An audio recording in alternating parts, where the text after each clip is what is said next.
Interesting बात बताता हूं गौरव भाई कि डिसेप्शन क्या कमाल की चीज है जी। जब आज सुबह ये बात मेरी बेटी स्कूल के लिए तैयार हो रही थी जी। तो मैंने उसको कहा कि बोली पापा आप कहां जा रहे हो? मैंने कहा मैं ऑफिस जा रहा हूं, पाकिस्तान पर भारत ने अटैक कर दिया। आपको पता है उसने पहली चीज क्या पूछी? क्या? उसने पहली चीज पूछी कि लेकिन पापा सायरन तो बजा नहीं। हाँ। ये है डिसेप्शन। छोटे बच्चे से लेकर बड़े तक और पाकिस्तान तक ये सोचे बैठे थे कि सायरन बजेगा। सायरन बजेगा। कोई सायरन नहीं बजा, बैंड बजाया सीधा। और कहां बजाए सायरन? तो बजना कहीं और था, बज कहीं और गया। तो ये आप तस्वीरें देख रहे हैं किस तरह से भारत ने तबाही मचाई है पाकिस्तान के अंदर। जैश ए मोहम्मद का लॉन्च पैड खत्म कर दिया है, तबाह कर दिया है। गौरव भाई अगर ये पीओके के अंदर ऐसी चीजें हुई हैं, क्या आपको ऐसा लगता है कि उधर से बलोच अटैक करेंगे? अभी पाकिस्तान के लिए पिक्चर अभी सिर्फ शुरू भर हुई है। नहीं, बिल्कुल बलोचों ने अटैक कर दिया। कल परसों उन्होंने अटैक करा था, अभी बलोच और अटैक करेंगे। तहरीक तालिबान पाकिस्तान टीटीपी अटैक करेगा, अफगान तालिबान, इन सबको अब स्पेस मिल रहा है भारत के अटैक की वजह से। देखिए भारत ने अटैक करा है, अब जितनी और फौजें हैं वहां पे, पाकिस्तान की मजबूरी है कि ड्यूरन लाइन से, पूरी ड्यूरन लाइन से फौजें हटाएं। वहां पे अगर 100 लोग थे तो बोला सिर्फ 10 लोग रहेंगे, 90 हैं भारत के बॉर्डर। चलो अच्छा, कल तक तो बात कर रहे थे लाइन ऑफ कंट्रोल की, लेकिन क्योंकि इंटरनेशनल बॉर्डर पार कर दिया हमारे प्लेटफॉर्म्स ने, अब ये इंटरनेशनल बॉर्डर को भी बीफ अप करेंगे, सब कुछ वहां पे लगाएंगे, सब कुछ वहां से हटाएंगे। पाकिस्तान की हालत इस वक्त, स्कूल कॉलेज में एक होता था गौरव भाई कि आपके पीछे से 4 5 6 8 10 दोस्त होते थे, कोई सिर पे लपड़ मारता था, जब तक आप उधर मुड़ते थे तो कोई पीछे से लात मारता था। बिल्कुल। तो पाकिस्तान के साथ वही होने वाला है कि से भारत लपड़ तो मार ही रहा है, उधर से बलोच आर्मी जो है वो अभी लात मारना शुरू करेगी और बड़ी दिक्कत होगी।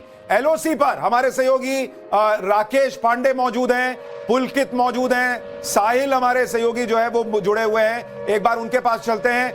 साहिल, आप एलओसी के पास मौजूद हैं, क्या आपके पास जानकारी है?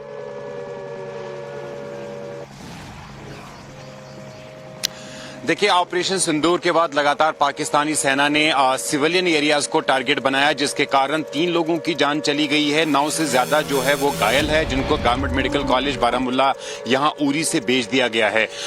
करीब 10 से 11 घर जो है वो बुरी तरह से उसमें उनको नुकसान पहुंचा है। उरी इस्लामाबाद की जगह पर 3 घर तबाह किए गए हैं पाकिस्तानी सेना की, जो उन्होंने शैलिंग की है। हम बिल्कुल लाइन ऑफ कंट्रोल के ठीक सामने हैं और ये जो पीछे पहाड़ियां देख रहे हैं, ये हाजीपीर का सेक्टर है। 1965 की लड़ाई में भारतीय सेना ने इस पूरे सेक्टर को अपने कब्जे में लिया था, लेकिन बाद जो उस वक्त की सरकार थी, 1 साल बाद इस जगह को छोड़ना पड़ा। जल्दी से चलते हैं राकेश पांडे के पास। राकेश, आपके पास क्या खबर?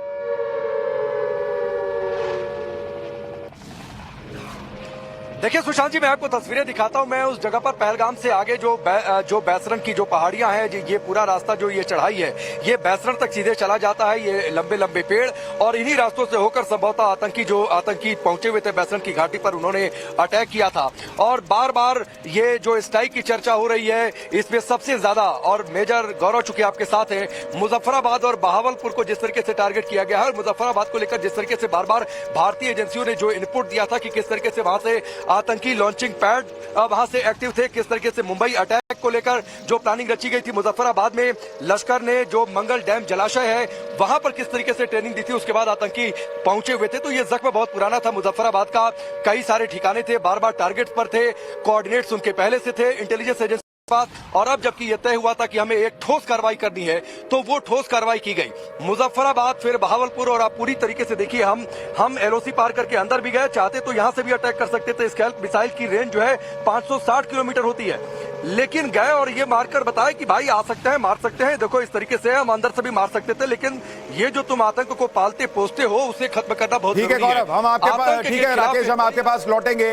लगातार जानकारी हम अलग अलग हिस्सों से एलओसी के आपके लिए लेकर आ रहे हैं, ताकि आपको पता रहे कि क्या इस वक्त एलओसी पर चल रहा है। एक बार पुलकित के पास भी जल्दी से चलेंगे, क्योंकि पाकिस्तानी सेना में हड़कंप की भी खबर आ रही है। भारत के हमले से पाकिस्तानी सेना ने अपनी मूवमेंट बॉर्डर के पास बढ़ा दी है। मेजर गौरव आर्या, जो हम डिस्कस कर रहे हैं वहां बॉर्डर पर हो रहा है, एग्जैक्टली जो चीजें हम बता रहे हैं दर्शकों को, वही पाकिस्तान इस वक्त कर रहा है, पाकिस्तान में हो रहा है। सबसे पहले तस्वीर, सबसे पहले एनालिसिस और सबसे सटीक एनालिसिस हम आपके लिए लेकर आ रहे हैं। गौरव भाई, क्या ये संकेत है पाकिस्तान रिटेलिएट करेगा?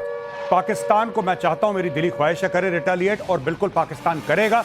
इसलिए नहीं कि पाकिस्तान का खून खौल रहा है, इसलिए कि मुनीर को अपनी कुर्सी बचानी है, अपनी इज्जत, बची कुची फटी इज्जत उसको बचानी है, और पाकिस्तानी कौम को कुछ बताना है। देखो मैं तुम्हारा सिपहसालार हूं और मैं अटैक करूंगा भारत पे, मैं काफिरों पे अटैक करूंगा, तो वो करेगा कुछ ना कुछ, और मैं यही चाहता हूं। मेरी प्रार्थना है ईश्वर से कि एक बार मुनीर अटैक कर दे, एक बार मुनीर अटैक कर दे, मजा आ जाएगा भाई। तो ये यानी हम ये नया भारत है, ये 26/11 हमले के बाद एयरफोर्स खड़ी हो और पूछती रह जाए कि सर कुछ कर दें क्या, सर कुछ कर दें क्या। नहीं नहीं, अभी रुको वाला इसका हिसाब नहीं है। यहां सेना को खुली छूट दी जाती है कि तुम्हें जो करना है वो करो, और जब वो खुली छूट मिलती है तो ऐसा एक्शन होता है। गौरव भाई, ये तस्वीरें ये बता रही है कि ये वक्त क्यों लगा, जो लोग कह रहे थे कि इतना टाइम लग रहा है, इतना टाइम लग रहा है, ये सब चीजें और इस इंटेंसिटी की चीजें करने में समय लगता है। नहीं बिल्कुल, इस पूरी प्लानिंग का देखिए एक जाल बिछाया गया, एक पूरा डिसेप्शन का गेम खेला गया, राइट। नोटाम जारी करा रात को कि यहाँ पे एयर की एक्सरसाइजेस होंगी, ये तो आपको पता ही है कि बोला कि नहीं, क्योंकि नोटाम आपको जारी करना पड़ता है, पाकिस्तान भी करता है, चाइना भी करता है, ये एक इंटरनेशनल नॉर्म है। अच्छा, लेकिन एक आपको बड़ी इंटरेस्टिंग बात बताता हूं गौरव भाई कि डिसेप्शन क्या कमाल की चीज है जी।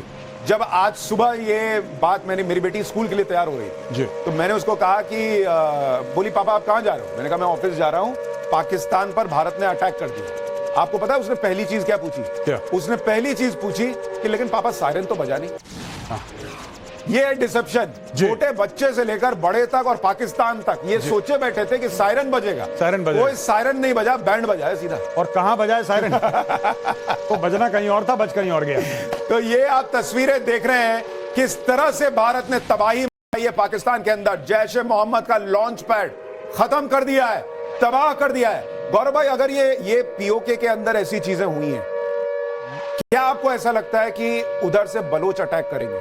अभी पाकिस्तान के लिए पिक्चर अभी सिर्फ शुरू भर हुई है। नहीं बिल्कुल, बलोचों ने अटैक कर दिया, कल परसों उन्होंने अटैक करा था, अभी बलोच और अटैक करेंगे, तहरीक तालिबान पाकिस्तान टीटीपी अटैक करेगा, अफगान तालिबान, इन सबको अब स्पेस मिल रहा है भारत के अटैक की वजह से। देखिए भारत ने अटैक करा है, अब जितनी और फौजें हैं वहां पे, पाकिस्तान की मजबूरी है कि ड्यूरन लाइन से, पूरी ड्यूरन लाइन से फौजें हटाएं। वहां पे अगर 100 लोग थे तो बोला सिर्फ 10 लोग रहेंगे, 90 हैं भारत के बॉर्डर। चलो अच्छा, कल तक तो बात कर रहे थे लाइन ऑफ कंट्रोल की, लेकिन क्योंकि इंटरनेशनल बॉर्डर पार कर गया हमारे प्लेटफॉर्म्स ने, अब ये इंटरनेशनल बॉर्डर को भी बीफ अप करेंगे, सब कुछ वहां पे लगाएंगे, सब कुछ वहां से हटाएंगे। पाकिस्तान की हालत इस वक्त, स्कूल कॉलेज में एक होता था गौरव भाई कि आपके पीछे से 4 5 6 8 10 दोस्त होते थे, कोई सिर पे लपड़ मारता था, जब तक आप उधर मुड़ते थे तो कोई पीछे से लात मारता था। बिल्कुल, तो पाकिस्तान के साथ वही होने वाला है कि से भारत लपड़ तो मार ही रहा है, उधर से बलोच आर्मी जो है वो अभी लात मारना शुरू करेगी और बड़ी दिक्कत होगी।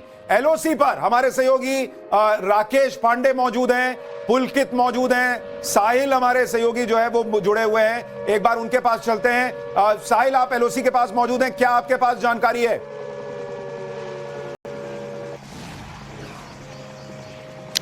देखिए, ऑपरेशन सिंदूर के बाद लगातार पाकिस्तानी सेना ने सिविलियन एरियाज को टारगेट बनाया, जिसके कारण 3 लोगों की जान चली गई है, 9 से ज्यादा जो है वो घायल है, जिनको गवर्नमेंट मेडिकल कॉलेज बारामुल्ला यहां उरी से भेज दिया गया है।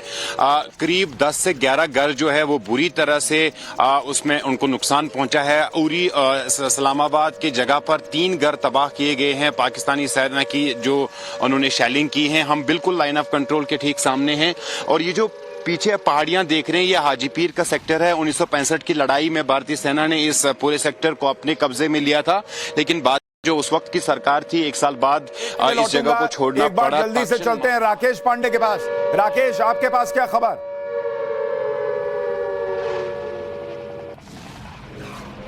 देखिए सुशांत जी, मैं आपको तस्वीरें दिखाता हूं। मैं उस जगह पर पहलगाम से आगे जो बैसरन की जो पहाड़ियां हैं, ये पूरा रास्ता जो ये चढ़ाई है, ये बैसरन तक सीधे चला जाता है। ये लंबे लंबे पेड़, और इन्हीं रास्तों से होकर संभवतः आतंकी पहुंचे हुए थे बैसरन की घाटी पर, उन्होंने अटैक किया था। और बार बार ये जो स्ट्राइक की चर्चा हो रही है, इसमें सबसे ज्यादा, और मेजर गौरव चुके आपके साथ है, मुजफ्फराबाद और बहावलपुर को जिस तरीके से टारगेट किया गया है, और मुजफ्फराबाद को लेकर जिस तरीके से बार बार भारतीय एजेंसियों ने जो इनपुट दिया था कि किस तरीके से वहां से आतंकी लॉन्चिंग पैड वहां से एक्टिव थे, किस तरीके से मुंबई अटैक को लेकर जो प्लानिंग रची गई थी, मुजफ्फराबाद में लश्कर ने जो मंगल डैम जलाशय है वहां पर किस तरीके से ट्रेनिंग दी थी, उसके बाद आतंकी पहुंचे हुए थे। तो ये जख्म बहुत पुराना था मुजफ्फराबाद का, कई सारे ठिकाने थे, बार बार टारगेट्स पर थे, कोऑर्डिनेट्स उनके पहले से थे, इंटेलिजेंस एजेंसी पास। और अब जबकि यह तय हुआ था कि हमें एक ठोस कार्रवाई करनी है, तो वो ठोस कार्रवाई की गई।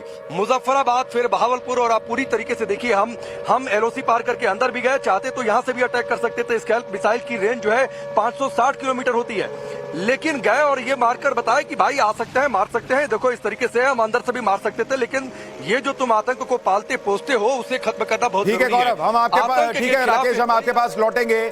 लगातार जानकारी हम अलग अलग हिस्सों से एलओसी के आपके लिए लेकर आ रहे हैं ताकि आपको पता रहे कि क्या इस वक्त एलओसी पर चल रहा है। एक बार पुलकित के पास भी जल्दी से चलेंगे क्योंकि पाकिस्तानी सेना में हड़कंप की भी खबर आ रही है।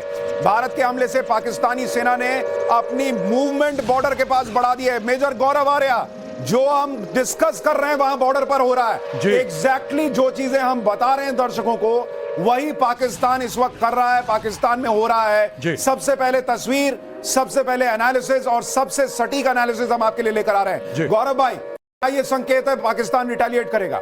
पाकिस्तान को मैं चाहता हूं, मेरी दिली ख्वाहिश है करे रिटेलिएट, और बिल्कुल पाकिस्तान करेगा। इसलिए नहीं कि पाकिस्तान का खून खौल रहा है, इसलिए कि मुनीर को अपनी कुर्सी बचानी है, अपनी इज्जत, बची कुची फटी इज्जत उसको बचानी है, और पाकिस्तानी कौम को कुछ बताना है। देखो, मैं तुम्हारा सिपहसालार हूं और मैं अटैक करूंगा भारत पे, मैं काफिरों पे अटैक करूंगा, तो वो करेगा कुछ ना कुछ, और मैं यही चाहता हूं। मेरी प्रार्थना है ईश्वर से कि एक बार मुनीर अटैक कर दे, एक बार मुनीर अटैक कर दे, मजा आ जाएगा भाई। तो ये यानी हम ये, मुझे सवाल ये पूछना चाहिए था कि क्या ये कंफर्म है कि पाकिस्तान अपने पैर पे कुल्हाड़ी मारेगा? जी, यही चीज है। देखिए, अगर वो हमारे सैन्य ठिकानों पे, भारत ने जब ट्वीट करा और भारत ने जब दुनिया को यह बताया कि हमने पाकिस्तान पे हमला करा है, भारत ने दो तीन चीजें बताई। पहली चीज बताया कि हमने सिर्फ टेररिस्ट को टारगेट करा है। दूसरा, भारत ने यह बताया कि हमने कोई मिलिट्री टारगेट नहीं करी पाकिस्तान में। तीसरा बताया कि नॉन एस्केलेटरी है, यानी कि एस्केलेशन नहीं होगा इसमें, हम नहीं चाहते कि एस्केलेशन हो, हमने अपना बदला पूरा ले लिया। अब हमारे पास तो आतंकी है नहीं, तो पाकिस्तान किस पे अटैक करेगा? पाकिस्तान की मजबूरी है, या तो